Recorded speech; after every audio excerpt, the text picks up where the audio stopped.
I'd imagine this is what you get if you asked ChatGPT to create a modern fully electric SUV. It's the new Chery Omoda E5, based on the existing Omoda 5 and Omoda 5 GT petrol models. There are two variants on sale in Australia, including the BX and the EX. Pricing starts from $42,990 for the BX and $45,990 for the EX. So those prices, they stack up okay against some of the competition. A lot of EVs are pretty expensive, although they are starting to drop now, which is great to see, because some of them you just think, why is that so much? The equivalent petrol model is, $20,000, $30,000 less. But yeah, $43,000 starting price before on-road, so you're looking at about $47,000, $48,000 by the time you put it on the road. It's pretty cheap for a fully electric model, but it's not that cheap compared with an equivalent petrol model still. It's got twin digital screens, a nice interior. It actually presents really well, good build quality, or it feels like good build quality. A lot of the surfaces are soft touch. I don't know if they're leather or leatherette or whatever, it doesn't really matter. It's just, yeah, it feels like a fairly premium place for this price range. The touchscreen is also pretty easy to use. It's got good graphics. Like with any touchscreen though, you just get familiar with it over time. It might be a bit complex at first. I think this is okay. I like the grid layout for the apps. It's just some of the menus seem to run into a dead end, and some things are not where you'd expect them to be, like the brake regen is hard to find, and some other bits and pieces. You've just got to really dig around a bit. But again, once you get used to it, then you know where to jump straight to it. It does offer 3 different regen modes, and different driving modes as well. We'll go for a drive in a minute with a POV test drive. This was part of the official launch event, so it was only kind of a short drive, maybe an hour or two, but I've got some footage there so we can give you a bit of an idea of what it goes like. I also did some 0 to 100 runs with the V-Box.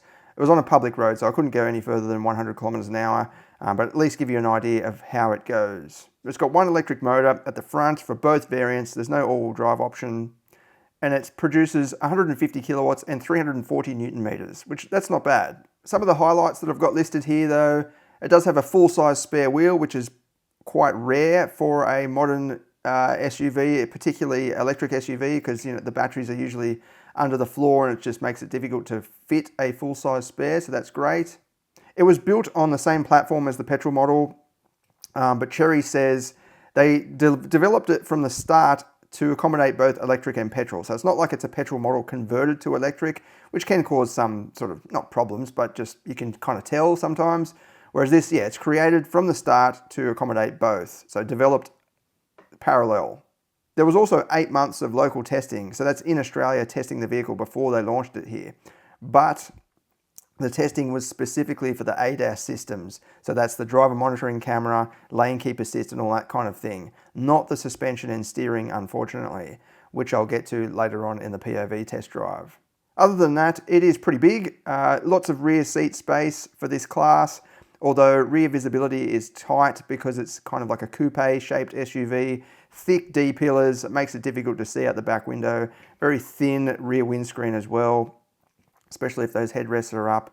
It doesn't have the best rear visibility, but it does come with a surround view camera, at least on the top model, and visibility out the front is good. In terms of the battery and charging, 61.1 kilowatt hour battery. It takes in only 80 kilowatts of DC fast charging, which is a little bit slow compared with others, and even AC charging is maxed out at 6.6 kilowatts for single phase and 9.9 for 3 phase. The WLTP range is 430 kilometers, which is not bad for this size electric SUV. And you've also got some under bonnet storage, in the front, which not all EVs offer. I mean, it's only 19 liters or something, but yeah, some EVs don't offer under bonnet storage, particularly front-wheel drive versions that just have the motor occupying the complete space under the bonnet. The design is actually not bad as well, and I like the way the wheels don't sit inward from the body like the petrol model. Kind of looks like a weird UFO, the petrol models, in my opinion, because the wheels are sort of sticking inwards, whereas this, they've sort of widened the track or the offset of the wheel to make the wheels sit a bit more flush with the body. It does look a bit better. Everything is there. It's got all the features, all the stuff that you want. It's just the way that it's calibrated and tuned. So we'll go for a drive now and I'll try and explain some of that.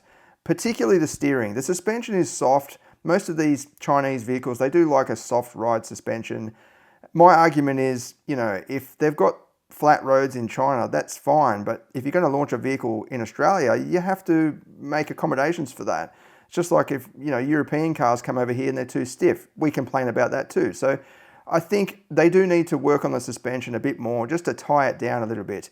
But the steering is the main disappointment in my opinion. It just, yeah, we'll go for a drive and I'll show you, but you rotate the wheel, as soon as you get past about 45 degrees, the steering just sort of falls away on you and just there's no feel and it just goes all just not nice. Chery has done a lot of local tuning for the ADAS system, so that's all the, you know, driver monitoring cameras and lane keep assist and all that sort of stuff in Australia. And straight away you can tell this is definitely not as sensitive as the first Omoda 5 and the Omoda 5 GT. So the GT was a little bit better, it just didn't send all those warnings and things for no reason, whereas this is even better again. It's, look, I'm talking now, the driver monitoring camera is not going off constantly, and even if I approach the lane, it's still not kicking me back, which is good. If I get very close to the lane, then it just gives it a buzzer and gives it a little bit of a nudge on the steering wheel. But the early versions were definitely all over the place, and they would, as soon as you weren't completely parallel with the line markings, the lane markings, it would start to bounce you back. Whereas this is a bit more relaxed, which is great to see. In terms of the suspension and steering, look, I think it still is a little bit soft for Australian conditions. We have roads like this that have got little bumps and undulations and so on, and this is just bouncing a little bit too much for my liking, and compared with some rivals. The steering is probably the weakest part of it though. It just does not feel very nice. When you turn in and, you know, put in a bit of lock going around a bit of a tighter corner, after a sort of, you know, 45 degrees, it just sort of loses everything, and the steering sort of feels like it falls away from beneath you. You don't get that confidence that you get in other SUVs.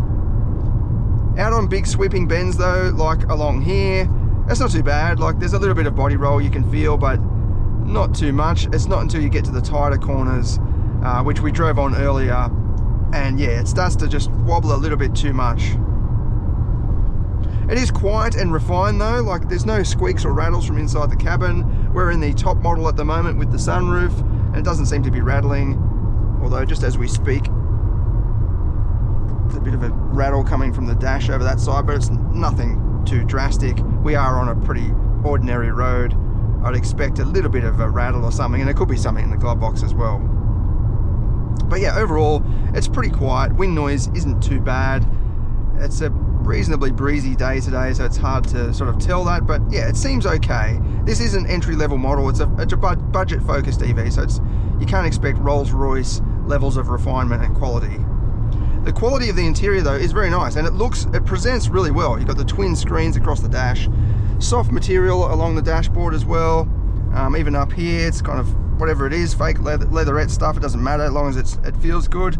And then down below as well, it does have this thing called brake pitch control, which is basically like your control. It will apply brakes to the inside rear wheel to help pivot the vehicle around the corner, but I'm finding that it comes on, or it's activated when it doesn't necessarily need to be. So you'll come around a sweeping bend, completely normal, you know, you're not flogging around there or anything like that, and it will kind of just brake the wheel and just try to help it steer. But that's what the steering wheel is for, in my opinion. You don't need that on top of it unless you're in a, you know, pretty extreme situation. But fortunately you can turn that off, which a lot of vehicles you can't actually turn it off if it has that technology. Of course, when you get out and take your bum off the seat, the vehicle thinks that you're shutting it down, and it will turn off, and then you have to go back in and reset all this stuff every time. It'll be great if car manufacturers could come up with a profile. So as soon as you get in, you've got an option, you know, guest, and that's just what that's the default profile. Then you can have different versions. So you can have Brett, and that just configures everything straight away. You can even have a confirm button, because I think ANCAP requires 2 presses to turn some of this stuff off.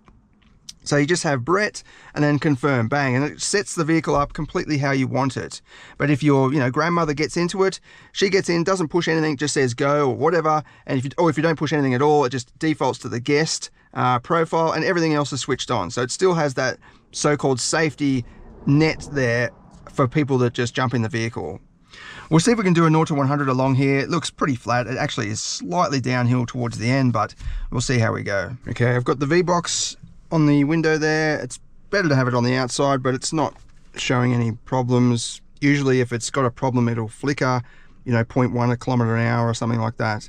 But that seems to be fine. If there's an issue, you'll see come up straight away. The results just go all sort of haywire and there's numbers everywhere, but it should be okay. I've got it in sport mode and 53% battery. There's not much I can do about that. We're on a launch event. I've only got limited time with the vehicle. So we'll see how it goes with 53% battery.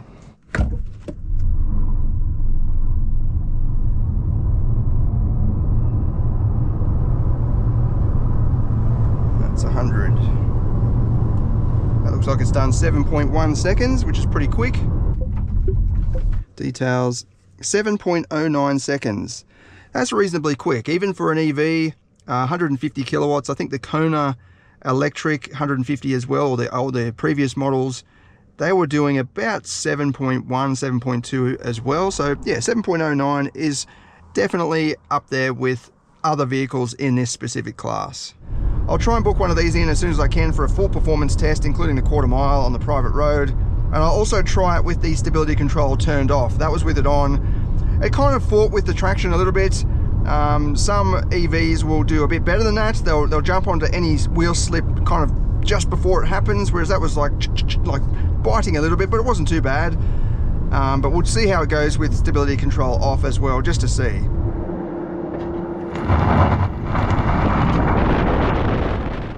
Overall, look, this is a budget vehicle. It's not going to win any awards for outright performance or, handling and things like that.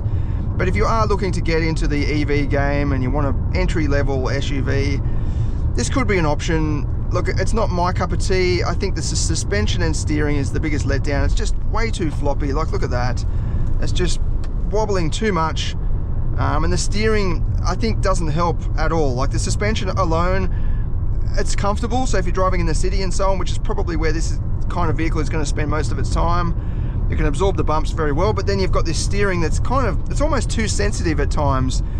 Definitely too sensitive for that chassis, for the suspension. You get into Alfa Romeos and so on, they've got very touchy steering, but the suspension has been set up to handle that. Whereas this, it's just, it's kind of like got sports steering, but not sports suspension. You can change the steering's mode. There's two different modes, but it just changes the weight. Like, the comfort mode just makes it very light. The sport mode just adds a bit of firmness to it. It doesn't actually fundamentally change anything. But it is reasonably practical and easy to drive. Boot space is a little bit low compared with some rivals. However, rear seat space is really good, and you've got all the features. Value for money is also pretty good if you stack it up against an equivalent rival, fully electric rival. Chery offers a 7-year unlimited kilometre warranty for the vehicle and an 8 years and unlimited kilometres for the battery.